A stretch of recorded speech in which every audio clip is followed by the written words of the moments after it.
সকাল সকাল ঘুম থেকে উঠতে হলে রাতে তাড়াতাড়ি ঘুমোতে হবে, কারণ সফল মানুষের দিন শুরু হয় অন্যদের আগেই। সকাল 4:50 ঘুম থেকে উঠে গেলাম। মন বলছিল আরো একটু ঘুমোই, কিন্তু আমার স্বপ্নটা ঘুমের থেকেও বড়।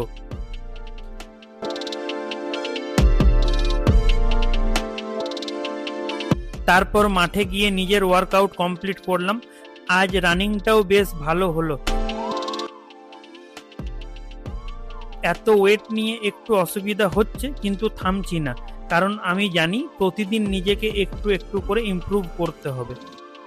তারপর ফিজিওথেরাপি সেন্টারে গিয়ে পেশেন্টদের ট্রিটমেন্ট কমপ্লিট করলাম। সত্যি বলতে পেশেন্টরা সুস্থ হলেই আমি সবচেয়ে বেশি খুশি হই। ওদের মুখের হাসিটাই আমার মোটিভেশন। তারপর হসপিটালে গিয়ে হসপিটালের পেশেন্টগুলোর ফিজিওথেরাপি কমপ্লিট করলাম।